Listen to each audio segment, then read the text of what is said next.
Hey guys, welcome to She Knows Arsenal. My name is Jessica and I'm your host, and you can follow me on Twitter at @It'sJustino.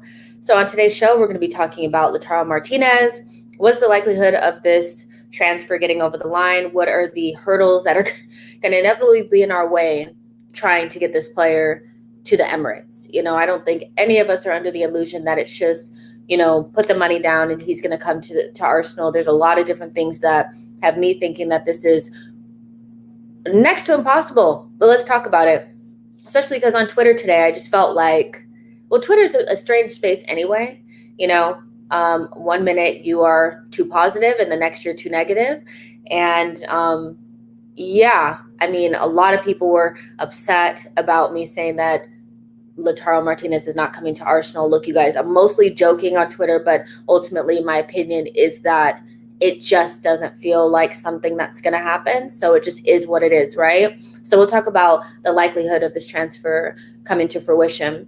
I also want to do some, you know, just a little bit of a conversation around shifting Deadwood. That seems like a reoccurring issue with us in transfer windows. Is a lot of the times we have to try to get rid of players in order to bring some in.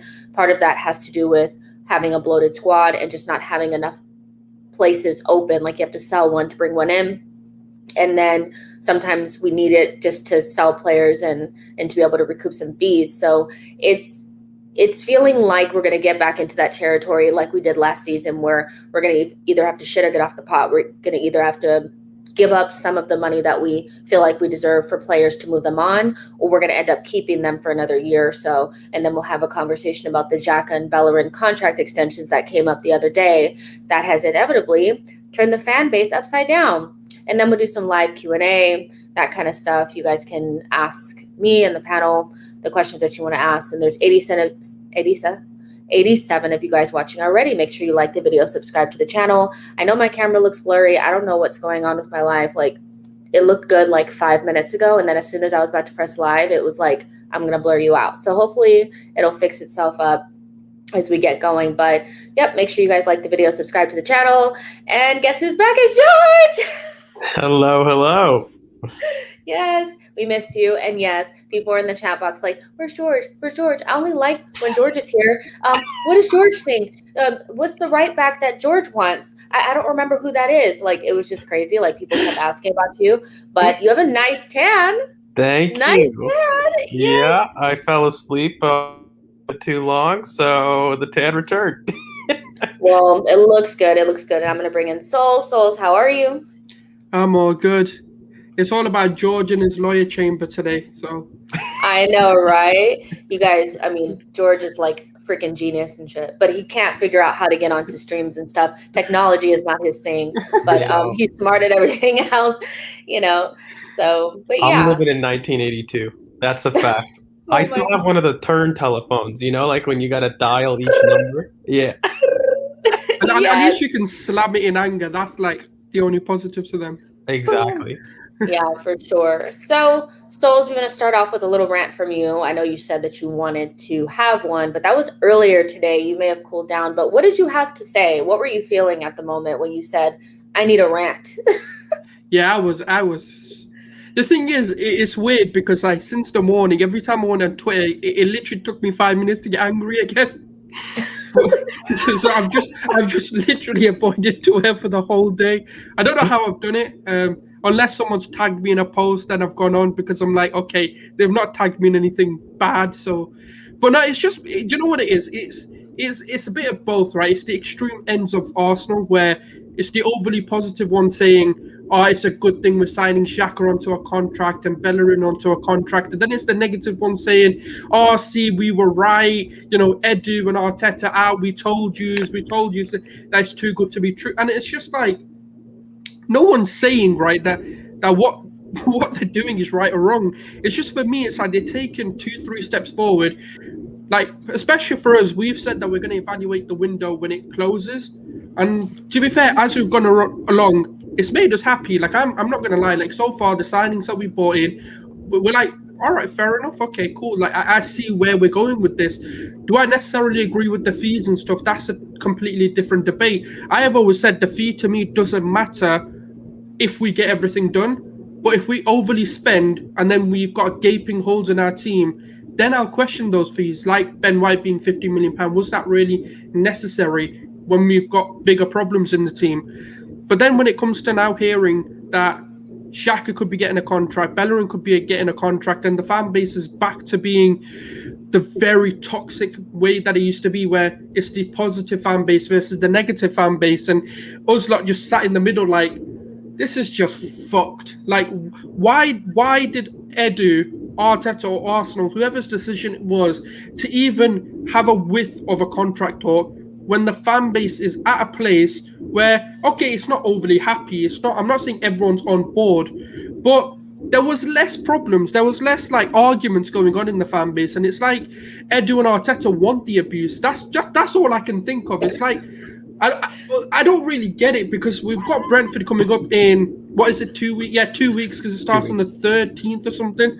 So why? It was like we were heading in such a good direction. We were finally a bit like, or I'm not saying we were like, yes, we're winning the league or we're finishing top 4, but we were like, okay, I can see the direction. And it's like the people who are questioning the project were like, I understand it. It's not necessarily agreeing with it, but it's like, all right, now it's starting to make sense. Okay, we want these young, hungry, talented players. That's the project. That's what we're trying to do, build for the future. And then it's like, where did this £100 million go? Because if supposedly we're talking to Leicester, which we knew we had to have at least £50 million bare minimum to even table a conversation for Maddison. And then Locatelli, we had 40 million. So, okay, let's put it to worst case scenario. We should have had at least 60 million for both of them. So whether it was going to be Locatelli or Maddison, because they were both in that, to then finding out, actually, we can't really get anyone and we're just going to extend their contracts and keep them and focus next window. And I'm like, what the fuck is going on? Like, what the hell? The U-turn was aggressive. Like, 1 minute, oh, maybe Maddison, Odegaard, let's see what we could do. And then all of a sudden it's like, no, Bellerin and Xhaka getting new contracts. We're done. Close up shop, start a new season. Xhaka in the middle. You know, it really feels like that. But we have to remember that, like, the window is not closed. You know, I fear more for the reaction if and when the season starts and Xhaka and Bellerin start against Brentford. I think that's when things will like really spiral. But I don't want to be at that game. I don't. I mean, we're gonna do a watch along, so it's gonna be funny. But George, you know, you're coming off a vacation, you're all relaxed, and you know, you turn on your phone and bam, you see all these notifications pop up, and the one about Xhaka and Bellerin getting new contracts slaps you across the face, and you're like, wow, back to reality. Back to life, back to reality. What are you thinking? I just think like it's a classic negotiation ploy. I really don't. You know, look, I think the Xhaka one is a little bit separate from me than the Hector Bellerin one. where I think for myself, Granit Xhaka leaving was never part of the plan from a transfer standpoint, in my opinion. I don't believe that they wanted to cut that cord, or rather Arteta wanted to cut that cord that soon. I was actually quite surprised that was willing to because happen. he wanted to leave, right? I don't think we're Exactly. under the impression that Arteta was pushing him out the door. Exactly. And so for myself, I never really thought that Granit Xhaka leaving was part of the plan. And so when I looked at, sure, another CM was probably in the pipeline, but in terms of an extension, for me, look, I think it's just a business ploy. It doesn't necessarily talk to future plans, or it doesn't really comment on long-term strategy of the club for myself. I think the Hector Bellerin one's very confusing. I think that's more a ploy in terms of, hey, guys, let's hurry up with this deal in terms of Inter Milan. I think he's been linked with a move away, and he himself has probably wanted to move for quite a while, to be honest with you. So when I read the extension news, I don't know, call it vacation and relaxation brain, but I was like, oh, typical transfer mill. And I kind of brushed it off, to be honest with you. And I come back to Twitter and everyone's like, oh no, the plans changed. They're starting versus Brentford. And I'm like, guys, maybe y'all need a vacation, because that was that. If you had yes, I need a vacation. I need it, because that's the first thing I thought. I was like, wow, they're going to start against Brentford, aren't they? Like, it's just, I don't know. I mean, and when you look at the preseason and how we've played, I wouldn't necessarily call Bellerin, integral to the first starting 11 minutes. I think Xhaka, if he does come back, I do think that's a leader in the dressing room that we do lack, right? Like, for myself, if you told me, George, you needed to have a deep lying playmaker, I've said this before, and you're looking at the options right now, I don't think there's much better than Granit Xhaka right now. I really don't. And I want something different. I want to move past that profile. And so for myself, if we keep a Granit Xhaka, that still opens the door for my favorite dream scenario of getting that someone else, getting that different profile, because going into the season, we always lacked a second body in midfield.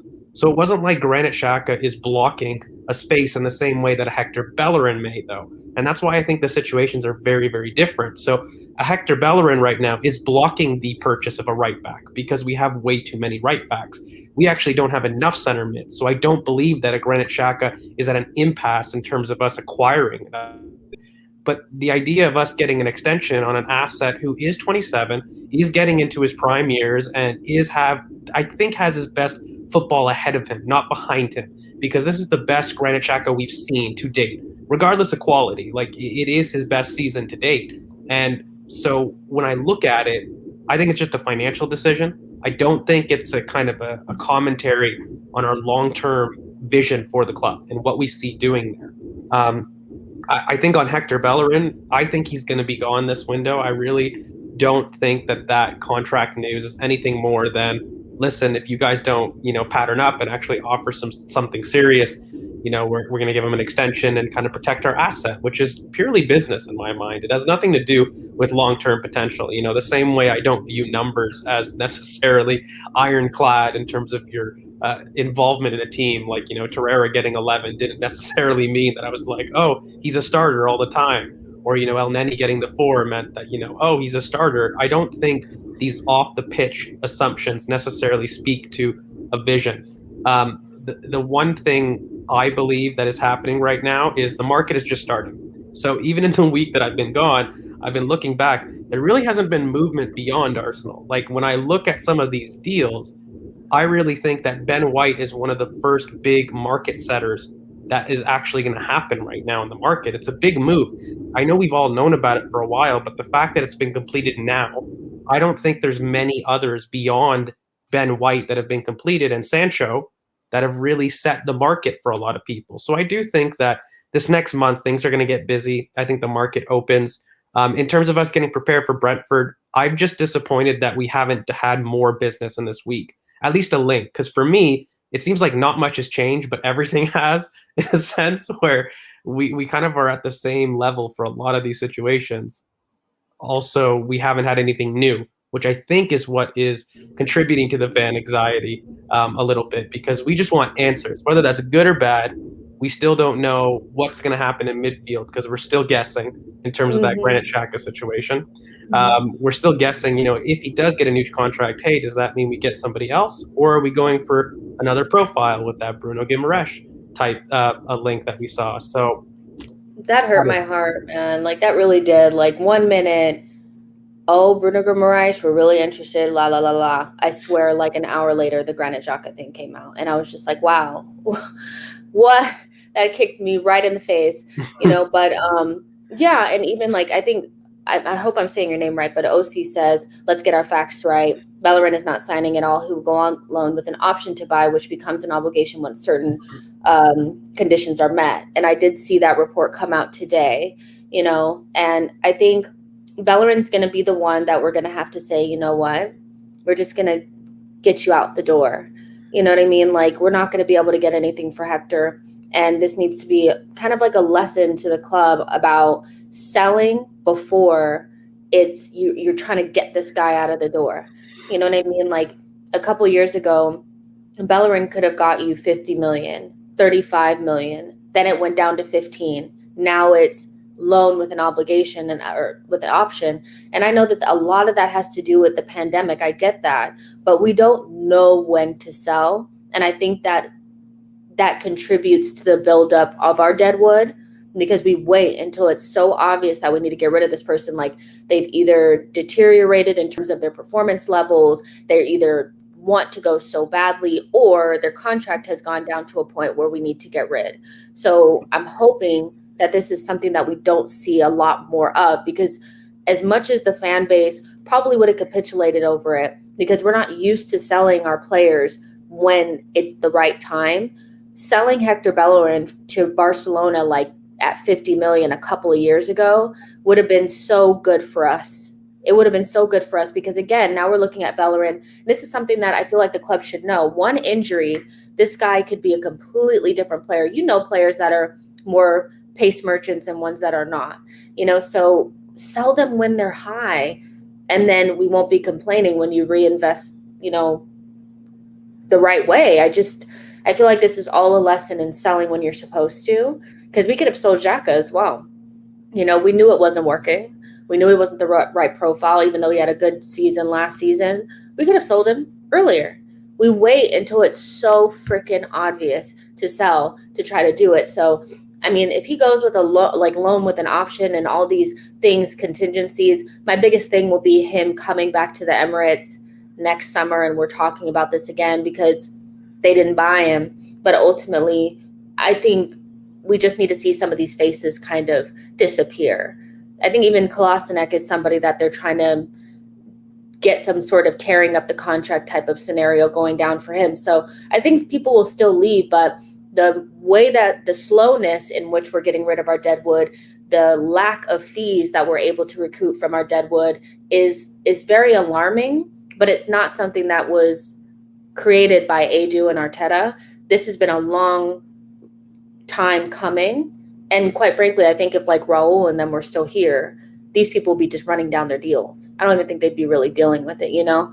So, yeah, but I know that there's a lot of alarm around the Deadwood, you know, not leaving. But if you thought it was going to be easy for these players to go, I mean, come on now. Like, you know what I mean? I think it's a two-way street. Like, so on one hand, you know, we all want Deadwood to go, and I think the club wants it to happen. But fundamentally, we've said it before, it is a kind of a buying clubs market right now. It is not a selling clubs market. And at the end of the day, are they attracting the interest and the respectable offers? I mean, on one hand, you've got fans saying, listen, you know, I want us to get better at selling, and, you know, we need to recognize our value when to sell.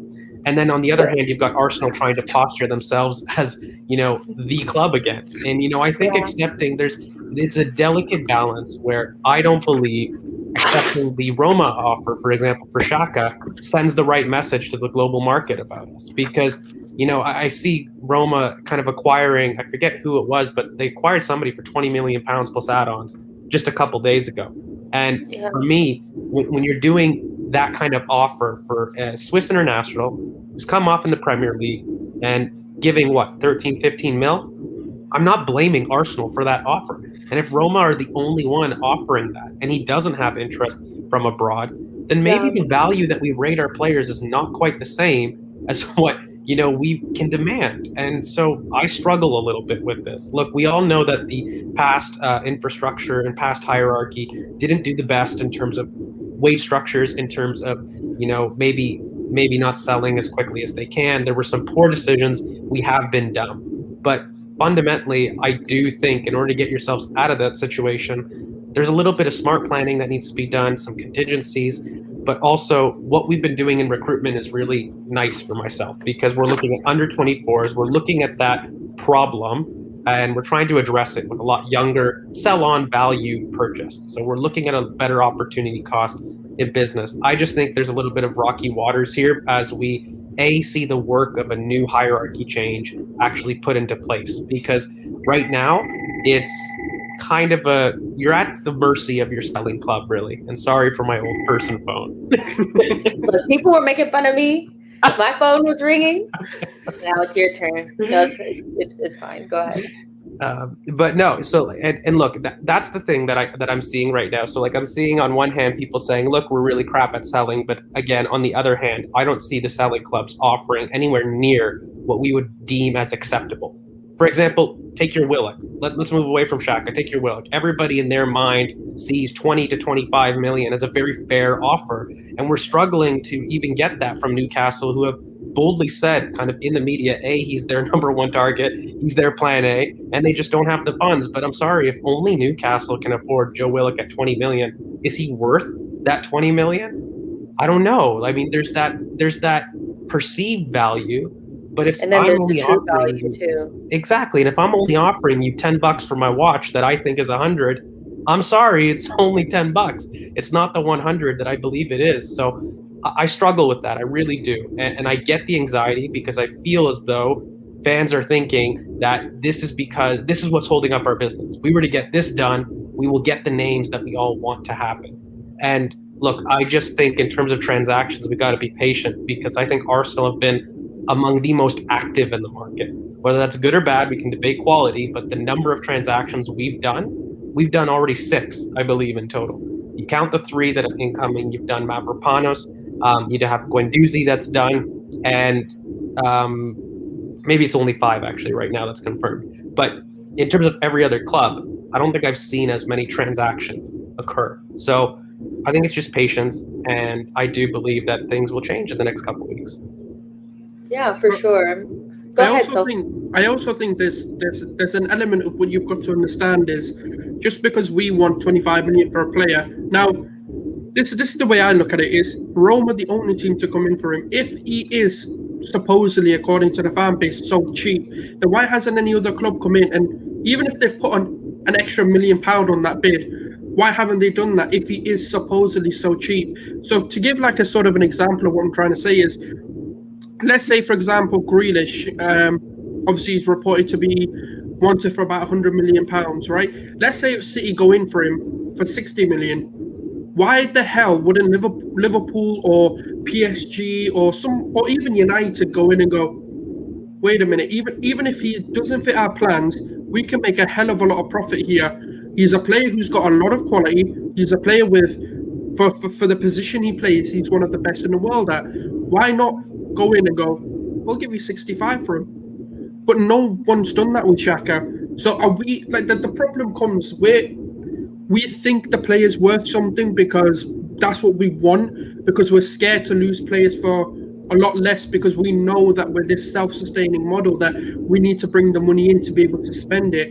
And I think that's what a lot of people's fears are. But my thing is, we've made the mistakes, and I think for us to be able to move forward, we need to be able to sell them, take the hit now before it becomes a lot worse, because giving Bellerin and Xhaka a 4-year deal does not guarantee we're going to get 25, 30 million for them just because we extended their contract. Actually, it could do the opposite. Mourinho could go to Roma and go, I can't be bothered. I don't want the hassle. We'll go look for another target. And it could do the reverse. It could absolutely plummet their value. And we're stuck with players that we don't necessarily want or need for 4 years. And don't forget, these contracts are going to offer them more wages, not less or not the same. We're not just extending contracts here. We're going to be then paying out agent fees. We're going to be paying signing on bonus of a new contract. We're going to have new proposed deals in terms of goal appearance bonuses. There's going to be so much more that these guys want. And that's going to, in the long run, cost us more than just taking the hit of 17 million, even though we think, we should be getting 25, 30. And Sulz, it's 12. It's 12 million. even 12 million, we've got to take the That's hit. nuts. That's nutty. That is that is an offensive offer. The But more I think about it, I'm like, that is because no one else thinks he's worth 13. No one thinks he's worth 12 and a half even. I hear what you're saying, that it's the buyer's market and you're only worth what people are willing to pay for you. But still, to me, what it's going to cost for us to actually, replace him, and who's to somebody that's better than him, like, it just 12 million feels very low, and I don't even really like Granit Xhaka like that. You know what I mean? But I get what you're saying, like, and I also, because we keep getting back to this conversation as well about perception, and you're only worth what people are willing to pay for you. And Tom Whitfield makes a good point about Chelsea managed to sell Guyi for 18 million to Palace, who hasn't even come near the first team. And this is what I keep stressing this, and people just think I'm talking about like rainbows and unicorns and things that don't exist, but perception is everything. Chelsea's players will inevitably look more attractive than ours, because if you're a Chelsea player, whether you played or not, you are a part of the club that was the European champions. See what I'm saying? And we're broke, declining Arsenal. So our players are never going to look as attractive, even if they're quite similar in what they can do. Does that make sense? Somebody was on the, I think it was Eagle-Eyed.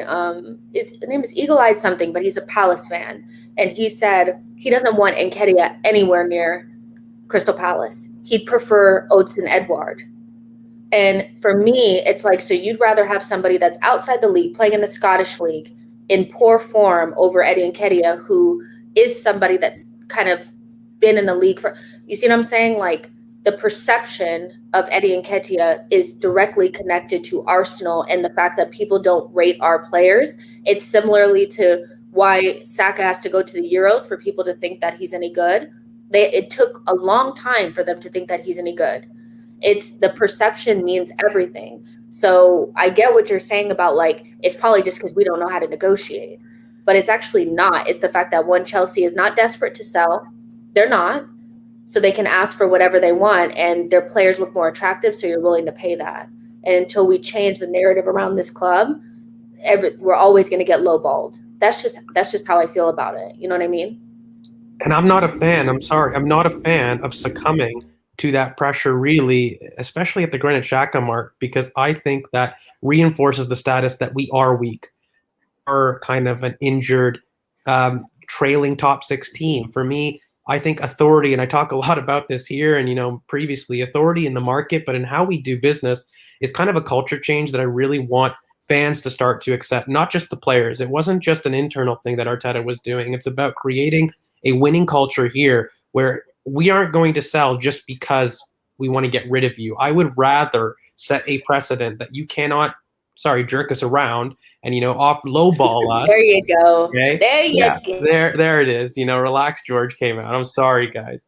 But you can't let other teams dictate how we're perceived and how we're going to operate in the market. That just simply cannot happen, because I assure you, you're not doing that to Chelsea. You're not doing that to Man City. You're not doing that to Liverpool. You're not doing that to the teams you aspire to be. And while I understand that we're maybe not there in either global capacity, but you need to start thinking that way. You need to start practicing that way. Otherwise, you will never achieve that.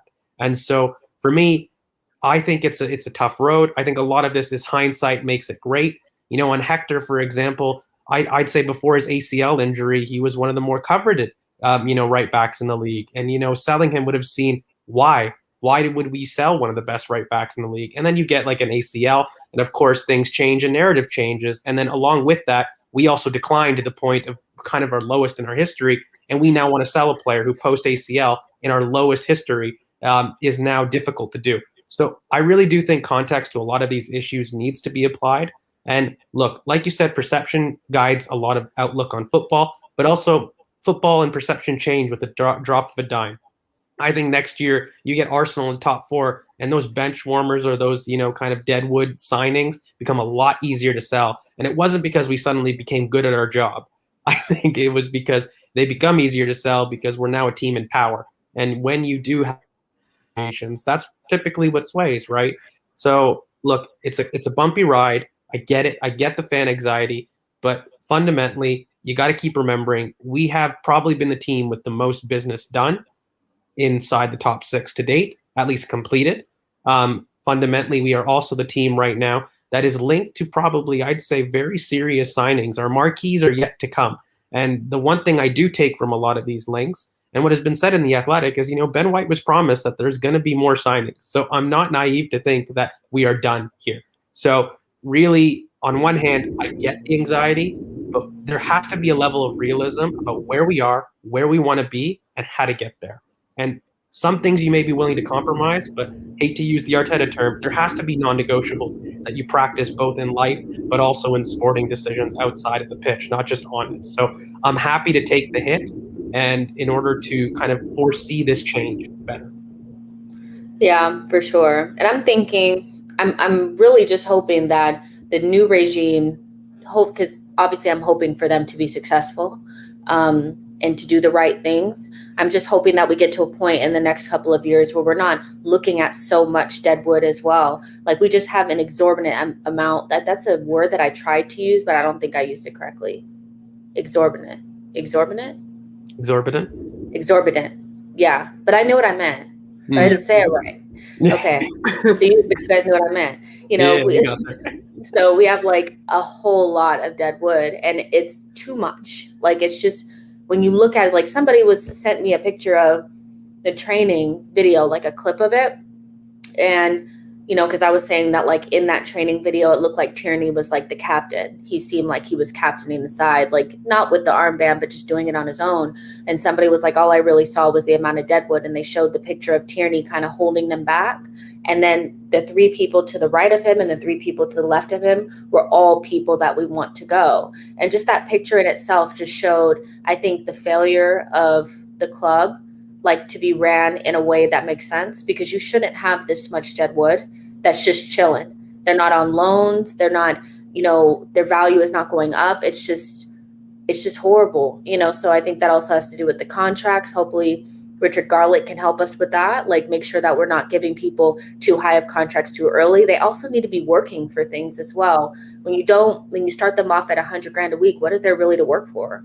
You know what I mean? So it's an interesting conversation, but at the same time, if you thought that getting rid of these players was going to be easy and we were going to get 10 of them out in the first, right away, I think that was just like a little bit far-fetched, because nobody gets rid of that amount of players, and definitely not Arsenal Football Club, who has Kolasinac, Bellerin, Xhaka, and Nketiah. Like, there's a lot of players that just are not gonna. We're gonna see a lot of the same players. Like, do you know what I mean? And so I think maybe the expectations were a little bit too high, but we do need to expect that the club runs better in the future. Let's see. There's a question here from Matt G. Says, last season we kicked off against Fulham with a front 3. Oh, the conserving energy FC front 3 of Aubameyang, Lacazette, and Willian. What are the chances of us kicking off against Brentford with the same front 3? What's wrong? Are you there? What happened to George? I'm here. I hated that front 3. I hated it because they just were so slow and sad and didn't score a lot of goals. Yeah, but I think there's a lot of I don't think there's a big chance of that exact same front 3, because Pepe will start. If he doesn't start, I'm kicking off, you guys. I will, because there's no reason. Starting. There's maybe a 1% chance of that being the front 3. Yeah, unless Arteta does this whole Aubameyang off of the left and Lacazette through the middle, which would really piss me off. I don't think so, because Pepe should be starting on that right-hand side, because Saka won't be there. So that takes that right off, the table. If we saw that and Xhaka started, I just don't know, you guys. I just don't think the fan base would survive, But Sulz, can you see that front line starting first game? If that happens and Xhaka's also starting and Bellerin also starts, I'm telling you the game isn't going to start, because the fans would have raided the pitch. And they would have been hunting down Arteta. And if Edu's there, God forbid, they'd also be hunting him down. It can't happen. The thing is, right, the problem is Arteta's under so much pressure to play Willian, or Aubameyang and Lacazette. Okay, fair enough. Like, it is what it is. You know, you can play them. There's probably not going to be that big of a setback on that, or any sort of fans being moany about it. But you can't play Willian. You just can't. Like, that's the one. You can't do it. There's more. That's the one, isn't it? That's the one. Yeah, it's the one where Yeah. I think a lot of people are gonna have a lot more issues. Lacazette and Aubameyang, okay, you know, it is what it is. Pepe's got to play over him. Martinelli's got to play over him. Obviously, Saka may not be ready, so he might not play. But Saka's got to play over him. There's enough options even in this preseason squad or players who have played that have got to go over him. But there's a part of me, and I know this is gonna sound like, oh shit, why is he being so negative? But he's got an assist in both the games he came on for. I've got a feeling Arteta's going, look, yeah, he's pretty good. He's got assists. Look at this. I'm going to be like, you can see it happening though, some reason. Or he's going to end up starting in number 10. Look, That would be tragic. I think the players in form will play. I really don't think that it sets a tone for the rest of the season. You're looking at Gabby Martinelli, who's away at the Olympic Games. You're looking at who is available for what he wants to do with his formation. Okay, so forgot about here. Yeah. You know, Balogun is going to be a fixture in preseason. He has been, and they did a little interview on him today on Arsenal.com. So the suggestions that Arsenal don't value Balogun as a first-team player, I think, can be put to bed, because, you know, I wouldn't be going as big and giving him a special interview. And I know I just said we don't look at off-the-pitch stuff, but, you know, you wouldn't be doing a special on him if he was not in the plans, if he was looked to be loaned, if he was somebody who was potentially on the way out. I wouldn't be doing those things. So I do have options in there. I doubt that we see that front three. But listen, I'm not, you know me, I'm not huge into like hammering players for the sake of it. I think Willian has played good in preseason. I don't know how he played in the last two games, but the ones before that, I did say they were decent little cameos. I'm happy for him to help the team if he makes the team better. And I have no problem with changing that opinion. The thing is, I don't expect that to be the mainstay. And that's the difference that I think a lot of fans may just have to get comfortable with. Like, we're looking at players right now that don't have to be mainstays in the 11. You have a lot of options that are coming back. And when you add a Maddison, whether we can do that for Brentford, I don't know. I think that's a tall ask, though. And, you know, I wouldn't put Maddison straight in. Say we were to get him next week, I wouldn't put Maddison to start him against Brentford. I really wouldn't. You know, I would want him to kind of get accustomed with the team, and I would rather he start, say, at a Chelsea or whatever. But and I know people don't want to hear it, but for me right now, I fundamentally think that when you've got somebody on the books, and if they're in good form, you go and you let them play. I know people don't want to hear it. I'm sorry, but he looked good, and I'm okay with him to change opinion. I'm totally okay to maybe have egg on my face and say, look, I dislike the Willian signing. I really did. But look, balance for me is key in the front line. I'm not here to kind of push agendas. And, you know, yeah, Rohan makes a great point here. Like, if Oba is leading the line right now, I need a Willian type at the left wing in order to facilitate that. If I want Smith Rowe in the hole, I need that type there. If I want Oba starting, I need my wing forward. So yeah, maybe an Oba and a Pepe makes sense in order to support a false nine. I get that. But for me, I think we as fans, we do kind of look at, I don't know, maybe names over profiles. That makes sense for me. I really wouldn't mind it. I just know that that's not going to be the mainstay. And I'm okay with it. And until Gabby gets back, until he's kind of, you know, reinforced. Look, the problem for me is starting Willian ahead of a Gabby. That's where I'm with you, Sulz. Like, that's not in front of Pepe. In front of Pepe. Pepe has done Pepe.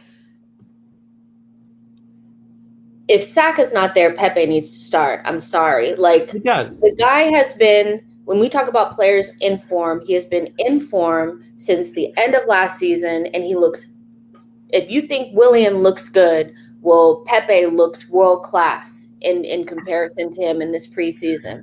I just feel he needs a chance to get a couple of games under his belt before Saka comes back. I don't think there's any reason to start Willian in that right position or that left position. With, you know what I mean?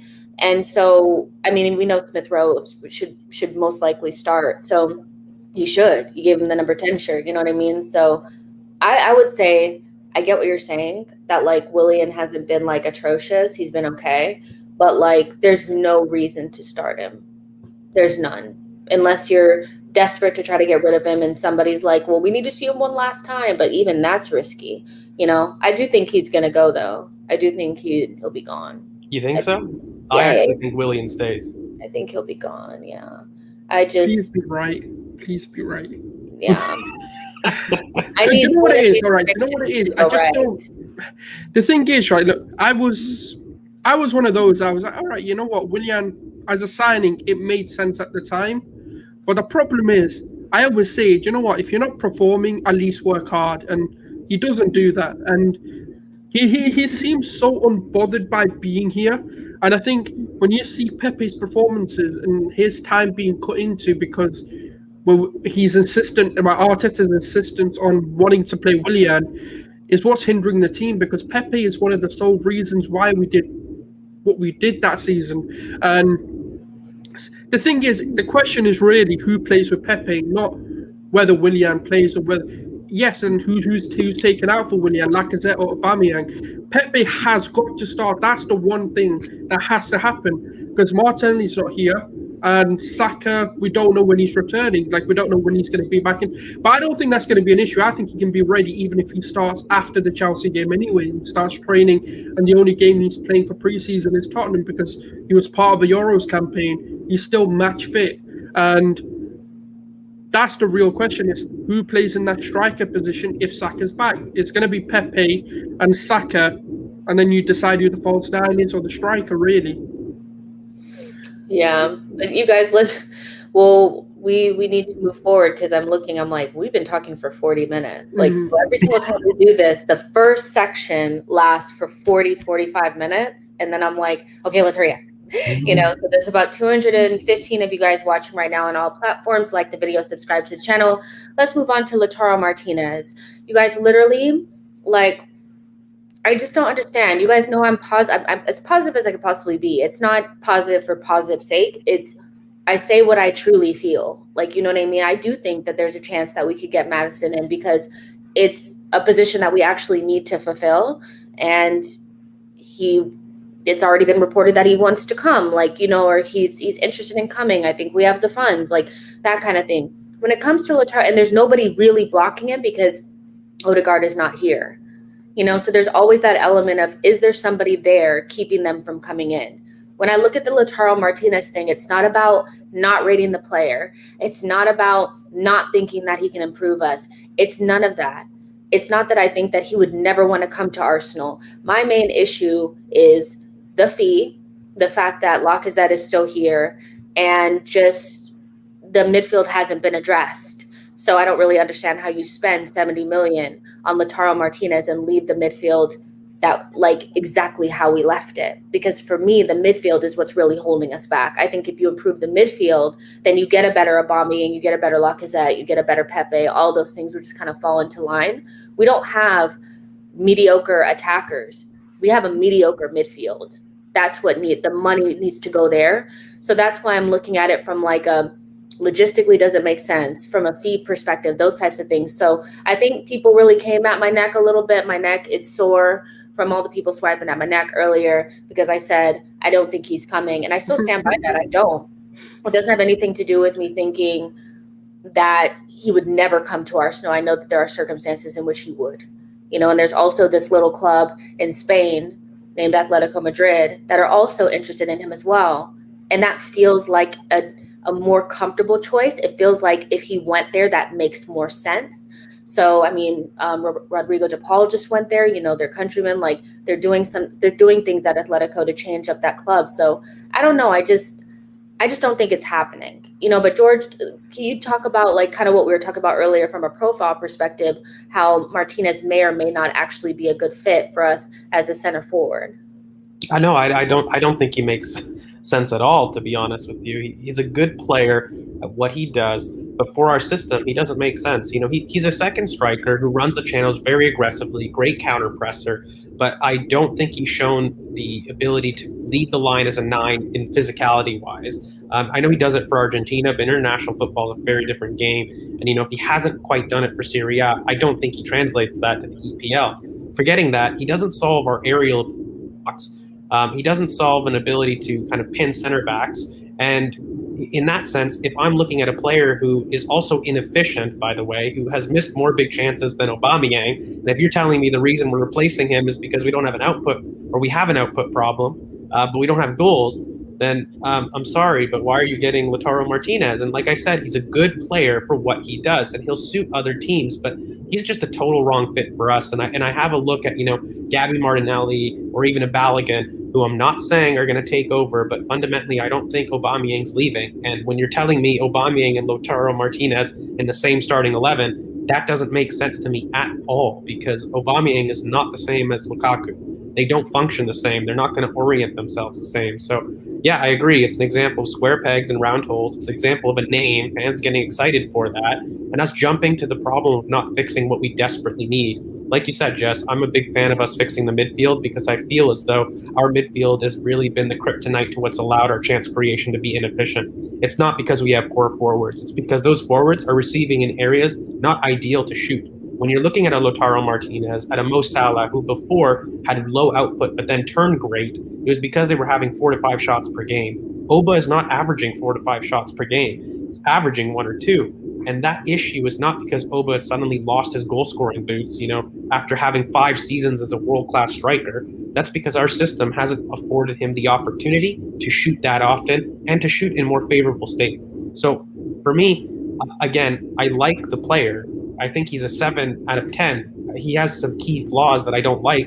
I don't think he's a complete 9. And again, he just doesn't solve our most immediate needs. So for me, it's more of a case of, I think, Arsenal saying, we want to sell Hector Bellerin. And, what's Lautaro Martinez doing? I use this analogy with Jess kind of off screen, where it was like, I'm going to the grocery store to pick up milks, eggs. I've got but then, I see the cookies. I really like cookies. Let me go check those out. Actually, I don't need the cookies because they're not really healthy for me, so I put them back. And I think it's very much a case of Arsenal window shopping here. It's definitely not a plan A. And so for me, it's not somebody that I see as taking us forward.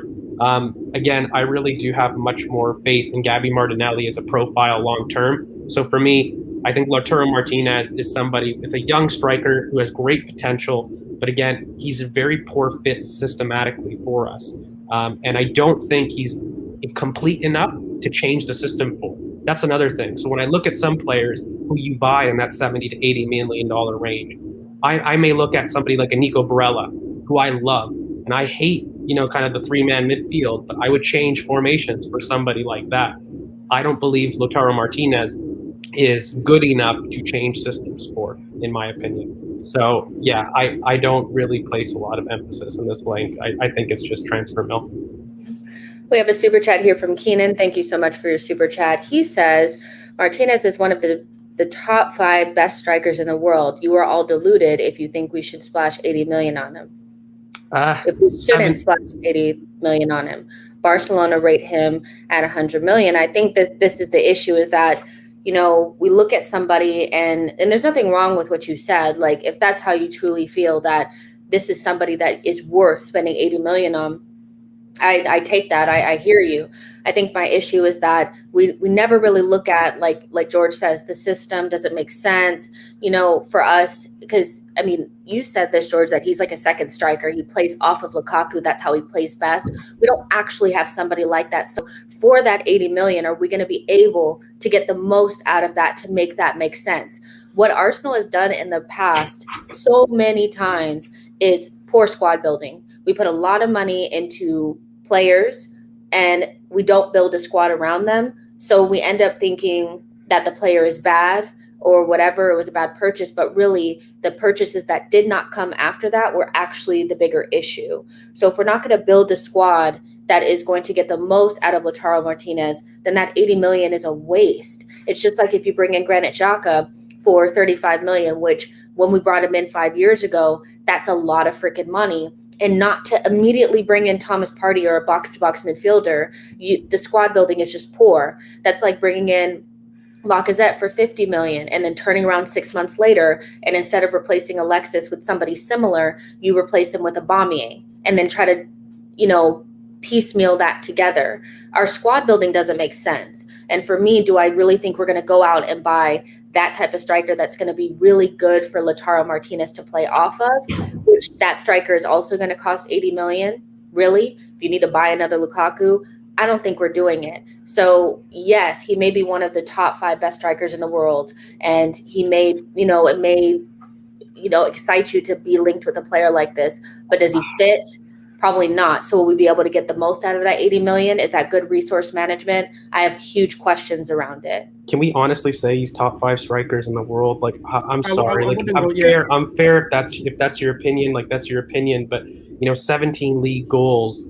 Aubameyang got himself 14, 15 in his worst Arsenal career season. And even if everything translates perfectly and he gets the exact same, you're telling me 2 more goals than our striker, who everyone claims to have outpush issues, is the way forward? I don't know. I really struggle with that. I think if he truly was top 5 strikers, I can already name you 5 that are far better than Lautaro Martinez on the market. And I think, again, it comes down to the point that Lautaro Martinez is good enough to change systems for. If we were talking about a Haaland, if we're talking about even a Lewandowski, if we're talking about a Harry Kane, if we're talking about, even, I don't know, if you talk about any of these types of strikers that are at world-class levels currently, then yeah, sure, maybe I'll agree with you. But in terms of him changing kind of how we play, I don't believe he's good enough to do that. I agree, if you brought him in, you'd have to change the way you play. You don't buy in Lautaro Martinez and don't pair him with somebody to work off of, right? Like, he is somebody that you work off a backboard striker for sure. But is that the way forward that we want to go? I'm not too sure. Sulz, what do you think about this? What do you think about the whole Lautaro Martinez being top 5 strikers in the world, and players like this, you bring in and you change everything about what you do for them? Like, we have players in our team that we should be building around at the moment. Should we actually be bringing in Lautaro Martinez and switching that around and doing something different? I don't particularly agree that he's a second striker, because if you look at him for Argentina, especially recently, he has been sort of a player who's been that sole striker, so he can do it. It's just obviously you need to accommodate Lukaku and Martinez in that Inter Milan team to actually get the most out of them.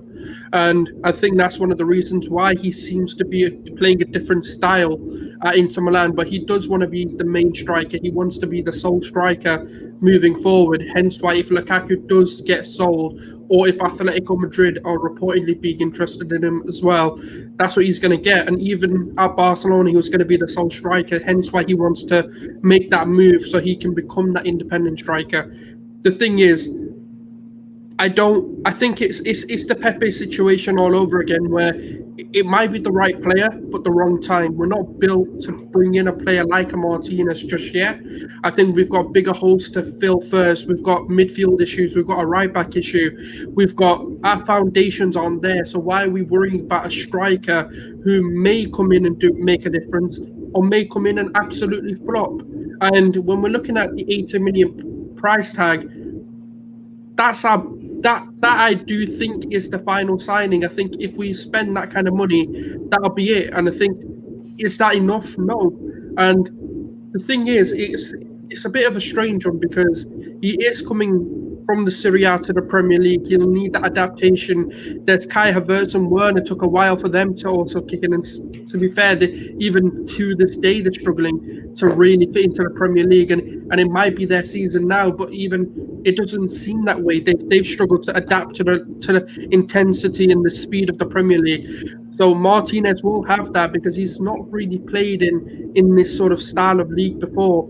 And it's a bit of a concern, and I think we've got more issues where we need to solve. We've got a creativity issue. Firstly, we need a number 10, because the problem is, we can bring him in, ESR gets injured, let's say, then what? Martinez is completely useless, because he's not that style of player. He needs the chances to be created for him. Even ESR, just a sidebar, I love ESR, but he's not that type of 10, in my opinion, that's going to be able to Exactly. find that striker. You need more of an Odegaard / a Maddison. So do we have the $40 million extra to make sure that we're feeding Lautaro Martinez our $80 million acquisition?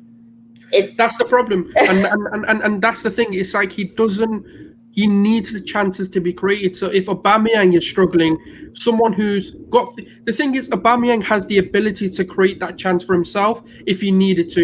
If he gets the ball near the box or even on the edge of the box, he can turn a man and make a chance to shoot. But Martinez isn't that kind of player. He's one of those. He's a poacher. If you want to call it, as a sole striker, he's more of a fox in the box, a poacher style player who needs the chances to be created for him. And even DCL, he's the same. He's not someone who can create his own chances. And that's part of the problem. We need to fix that behind us first. And then, yes, we can talk about it. Because Martinez, don't get me wrong, maybe in about 2-3 seasons, he might be the man that we absolutely need. But right now, he just doesn't. We need to fix the foundations behind him before we go and bring him in, because I know Arteta's tried to play this 4-4-2 in, I believe it was it Millwall or was it one of the games where he first one. Yeah. He played a 4-4-2 or a 4-4-2 imitation anyway, where he had Aubameyang and sort of Nketiah playing as two strikers. So maybe that's what he wants to do. But I just think it's too big of a risk, because when we played that 3 or that 5-back or 3-back formation at the beginning of last season, we seen it clearly. We were lacking the sort of creativity that's required to be able to play in a league system, because you can't rely on 1 or 2 goals. That 3-back, 5-back system works in a tournament. It works in these sort of competition formats. But when you bring it into the league and rely on 1 or 2 goals to win you games, it's not always going to pull you through in a lot of results. So I just think we've got bigger priorities to fill before we even think about a Martinez coming in. And so, wait, you guys, really quick, I have to put this up. This is so funny. Boo Boo Baba says, "Are you guys optimistic about anything? No offense, but every time I tune in, you're just moaning." I think I'm too optimistic. That's what What I are just you told in the talking? I comments. mean, no offense, Boo Boo Baba, but this is a strange comment, because everybody thinks we're way too positive. So, like, that is hilarious that you think that we're not optimistic about anything, because we tend to be quite optimistic. So yeah, but I get you. But you guys, I do kind of have a quick question as well, like, about, now that we're getting down to the business end of the transfer window, we need to start getting things done. Do you think maybe it's time for, Arteta and Edu to maybe set their sights a little bit to maybe players that are a little bit more attainable, to make sure that we fill these positions? Or do we hang on to the hope that we're able to get a Lautaro Martinez? We did waste quite a bit of time on Locatelli, maybe even Maddison, if it goes all the way down to the wire. There's Moot says Bruno Guimaraes, and I guess it's Ricardo Pereira. I think what's the other Pereira's name? The one from West Brom. Oh, Matthias. Matthias, yeah. Yeah, Matthias. Oh yeah, he's working. I like it. So you got like Matthias Pereira. Like, would it be better for Arsenal to? The thing about Ben White, I think that the reason why it was so accelerated is because the player really wanted to come, and we had the money. And the players that we're now looking at, the Maddisons, the Locatellis, the Lautaros, there's a lot of different stages and a lot of different bumps in the road that are going to inevitably make it really hard for us to get these deals done as soon as possible. So I'm not really saying, should you just kind of shop at your level, but should we just be kind of shopping at our level? Like, do you know what I'm saying? Because we're getting down to 2 weeks before, the season starts, about a month until the transfer window closes. And would you feel more comfortable knowing that you've addressed everything, maybe not the highest echelon of players, or do you take the risk and end up with an Awa situation last summer where we waited all the way into the end and couldn't complete the deal because it just was drawn out for too long? No, I think you should stick to your plan. I think making half measures is what has got us here over the last 5 years. And I think fundamentally we've got a plan in terms of getting Maddison. If I don't believe that striker is the plan, I think fixing the midfield is the plan. So, for example, if you were to tell me Maddison and Martinez versus Madison and a Basuma, let's say, or Madison and a Baku, for example. Fixing those priority positions are far better than fixing a striker issue that, to be honest, we have far more bodies there. And again, I don't think Lautaro solves enough problems for us. Like if we were looking at a Dominic Calvert-Lewin, I may sway my head a little bit. That's somebody who's very good aerially. That's somebody who's at a similar age. Yeah, he solves problems in that striker department that, I can't say Lautaro does immediately. And a lot of those, if I'm looking at projections about how he could be, about how he could do this and he could do that, I do that with Balogun and Martinelli already. And so for myself, I would much rather address priority positions that, I know are holes in the squad than putting a square peg in a round hole up top. I think we're repeating the same mistake we did with Aubameyang and Lacazette 4 years earlier. It's not that Martinez is a bad player. And like I said, he's a good player. He'll be a great player for a different type of team. But he does not fix an issue. And we will be pulling an Aubameyang, Lacazette type issue and squad management issue, in my opinion, very, very soon. I just see that Martinez as, hey, we've got money to spend beyond this Madison. That's honestly what I take from this link. And I think we already knew that. Like we bid for Locatelli 40 million. And I think even if you were to look at a potential deal here, it's Bellerin plus what, 50 around there, maybe 45. And so what I think this should tell people is we have Madison money plus 40 to 45. How do you want to spend that?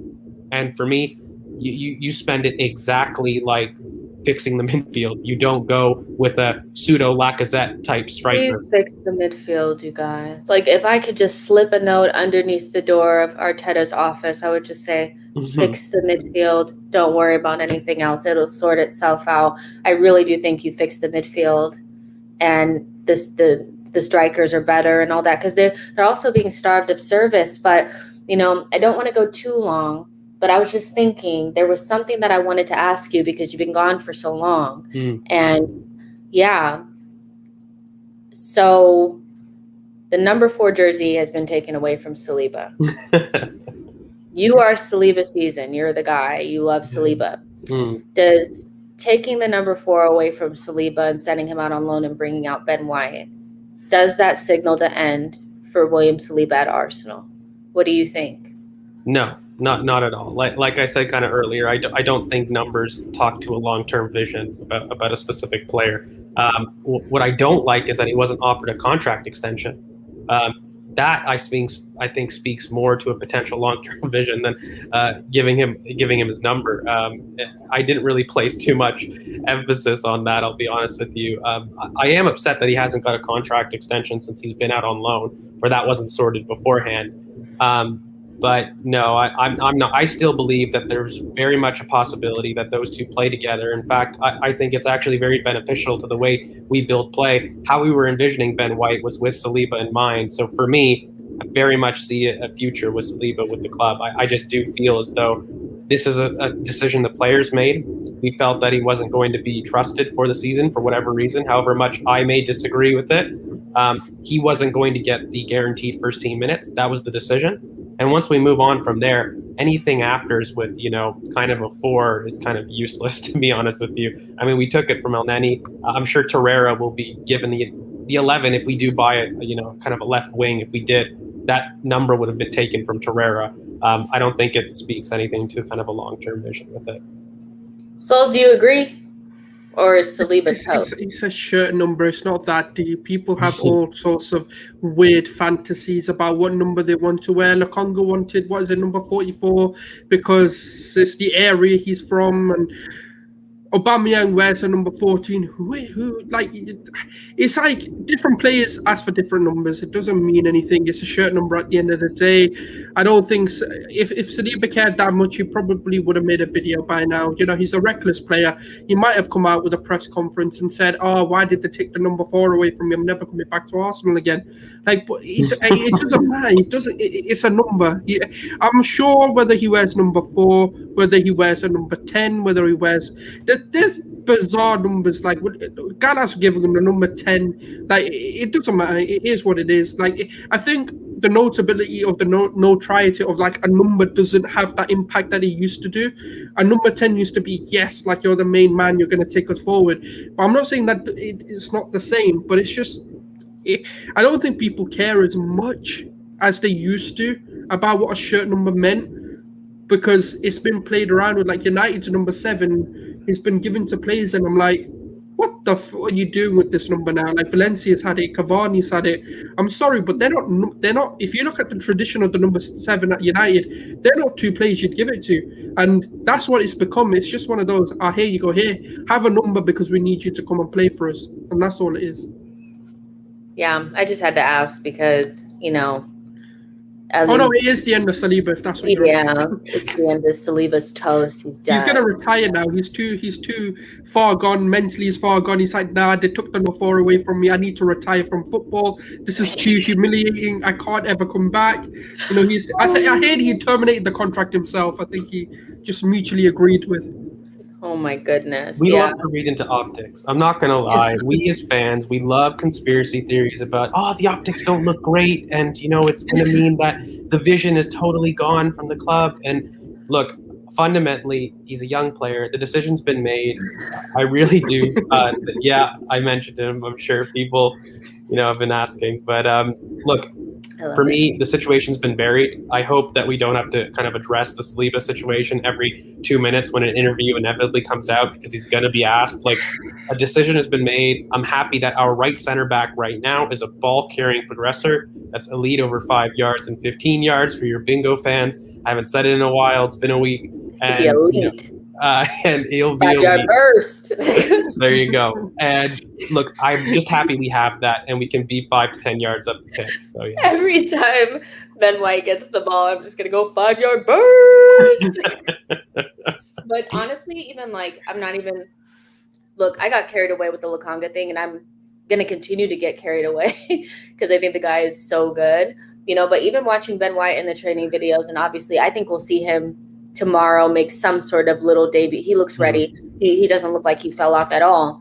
But looking at the way that he receives the ball, plays it, the way that he moves with the ball is it's like a stark difference to Rob Holding. Rob Holding is like stiff and almost looks uncertain about what he's trying to do. Ben White looks fluid and very, very comfortable. And he even talked about feeling very comfortable on the ball. And I think we'll see an instant change with him in that back line. And people are asking about Gabriel. You guys, I haven't heard anything about him, which makes me just a tiny... No, he's back. He's back.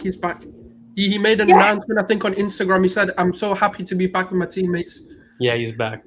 You guys, I thought we were going to have to do Marie. Jess, I told you. Don't worry, it's just tendonitis. I thought Marie was going to start against I don't know. Brentford, yo. I don't know which spot it was, I don't but know I if he's swear ready I for said tomorrow. at the end of the month, he'll be I back. was going to say, I'm not sure if he's ready for tomorrow, but I know he's back in training. And like he said he's back with his teammates. So I'm presuming that means he's back with... I feel like that Denzel gif where he's like... because I'm like, what is that, trading day? I think that's for trading day, right? Yeah. Marie is just we have to plan the prediction show, and we have to put down. I thought there's a fun category that we should do with agendas. Who do we have an agenda against? Everybody has at least one player that they have an agenda over. Rob Even Holding. Rob Holding is going to be your agenda. Yeah, it's anyone who You're knows going to me. conflict with Harry because that's going to be his new granite. Is Rob Holding or the real granite? The real granite. I mean, Rob Holding. Yeah, that would be a fun one. Sulz, who's going to be your agenda? It can't be William. Yeah, that's what I was going to say. Excluding William. Agenda. And these are playful agendas, you guys. We're not going to go on to their social media and abuse them. It's just going to be maybe we'll think about it. No, we're not. No, we're not doing that. But yeah, so who's your agenda? The only player that I don't really want to see start is Holding. I think because the thing is Chambers is fine. Leno's a close second for me. Yeah, Leno's a close second for me. I love it. I think I have a double agenda. Agenda number 1 is Marie, and agenda number 2 is Cedric. Cedric. Oh, Oh forgot my about him. goodness. Kia influence, Cedric. isn't it? I am Yeah, I so forgot about him. pissed. They came out with that article saying that he was ready to start against Brentford, and I haven't seen it yet. I'm like, Oh yeah, they said he's got like elite fitness or something, and like he's very ready for this. And I'm like, what are you no, watching? please play Chambers. Like, if you have any sense, Chambers FC all day, every day. Like, we need T-shirts. Like, Yeah, Callum Chambers Cafu. FC. Yeah, Yeah. Callum Cafu. The new Tony Adams, right? Yeah, I mean, because he's miles better to me than Cedric. I don't really Yeah, know what you're yeah. talking about. You know what I mean? But we'll end it there. You guys let us know in the chat box if you want who your agendas are going to be. A lot of people saying Leno. Yeah, that's what I'm saying. It's between Holding and Leno for me because they're the only two. I mean, and agendas are just like, oh, Tavares at right back. Wow. You want Tavares to play right back? I don't. He looked raw. Like, we talk about raw, like raw. Very I heard raw. he had a bad game. It wasn't good, George. It wasn't great. Like, I was trying to well, it's just the first touch, and then the first touch became the second and the third, fourth, fifth, and he lost the ball like every single time he touched it. So we have that, but I'd prefer that over the Bertrands, to be honest. TG put Thierry Smalls as agenda. I'm not having that. I am not having that. I'm sorry. Thierry Small is my I'm not having that. I love it. So we're just joking, you guys. But we'll end it there. Tomorrow I'll be doing a Twitter space 1 hour prior to the game when we get the lineups, and we'll chat about the lineup and all that kind of stuff, score predictions, all of that. We're gonna be playing Chelsea, so yay! I'm so excited. But that sounds so depressing. Yay, I'm so excited. Another game. I just can't, But and then after the game, instant reaction. So make sure you guys are tuned in for that. Hopefully we get to see Ben White and more of Sambi Lokonga, the new Patrick Vieira. Yes, I said it. So talk to you guys then. Like the video, subscribe to the channel. Bye, guys.